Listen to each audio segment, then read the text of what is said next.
नमस्कार मंडळी, मी दीपाली दीपाच किचनमध्ये आपल्या सर्वांचं खूप खूप स्वागत करत आहे। सध्या श्रावण महिना सुरू आहे आणि श्रावणामध्ये आपले खूप सारे उपवास असतात, तसेच अधूनमधून सुद्धा आपले उपवास असतात। तर त्यासाठी आज आपण बनवणार आहोत बनाना मिल्क शेक। तसेच तुम्ही तुमच्या मुलांसाठी सुद्धा एक एनर्जी ड्रिंक म्हणून हा मिल्क शेक बनवून देऊ शकता। इथे मी बनाना मिल्क शेक बनवण्यासाठी 15 ते 16 बदाम रात्रभर भिजत ठेवले होते। त्यानंतर त्याची इथे साल काढून घेतलेली आहे। तसेच मिल्क शेक बनवण्यासाठी लागणारे सर्व साहित्य आपण बघूयात। तर साधारणतः मी 1 मीडियम आकाराची केळी घेतलेली आहेत, 15 ते 16 बदाम त्याची साल काढून घेतलेली आहे, 5 ते 6 काजू, त्यानंतर 2 कप मी इथे दूध घेतलेले आहे, त्यानंतर 3 ते 4 चमचे इथे केशर दूध घेतलेले आहे, त्यानंतर 3 चमचे मी इथे बेदाणा घेतलेला आहे आणि 2 चमचे साखर घेतलेली। मिल्क शेक आपण बनवूयात। त्यासाठी सुरुवातीला आपण केळी अशी कट करून घ्यायची आहे। तर तुम्ही ते बघू शकता, मी दोन्ही केळी अशीच बारीक कट करून घेतलेली आहे।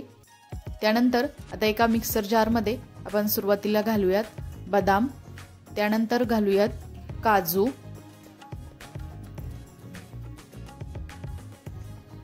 त्यानंतर आपण घालूयात बेदाण्यात आपण घालूयात कट केलेली केळी।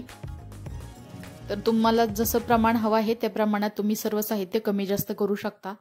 त्यानंतर इथे मी 2 कप दूध घालणार आहे। यामध्ये 2 मोठे ग्लास मस्त असा बनाना मिल्क शेक आपला बनला जातो।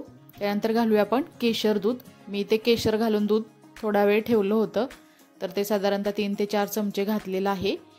आणि त्यानंतर आपण इथे 2 चमचे साखर घालायची आहे आणि आता आपण त्याला मिक्सर मध्ये साधारणतः 3 मिनिटे व्यवस्थित असं त्याला बारीक करून घ्यायचं आहे। तर 3 मिनिटांमध्ये एकदम फाईन अशी त्याची पेस्ट बनली जाते आणि एकदम छान असा मिल्क शेक आपला तयार होतो। तर तुम्ही ते बघू शकता, मी त्याला मिक्सर मध्ये फिरवून घेत आहे।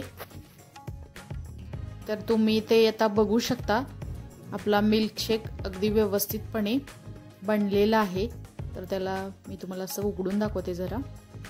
तर एकदम मस्त असा झालेला आहे। हे खूप हेल्दी आहे बनाना मिल्क शेक।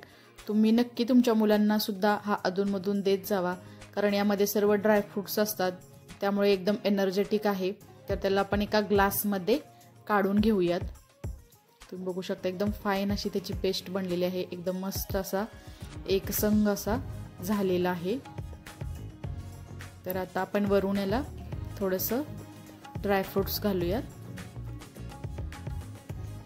काजू, बदाम, पिस्ता, त्यामुळे मुलं आवडीनं खातात, आणि वरून थोडंसं केशर, त्यामुळे हा एकदम असा हेल्दी बनला जातो।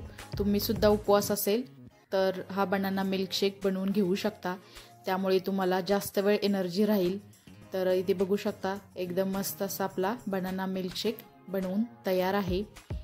जर तुम्हाला ही रेसिपी आवडली असेल तर तुम्ही नक्की दीपाच किचन या यूट्यूब चॅनेलला लाईक करा, शेअर करा, सबस्क्राईब करा आणि शेजारील बेल आयकॉनवरती क्लिक करा, त्यामुळे तुम्हाला नवीन रेसिपीचं नोटिफिकेशन मिळेल। नंतर भेटूया अशाच रेसिपीसोबत, तोपर्यंत सर्वांना धन्यवाद।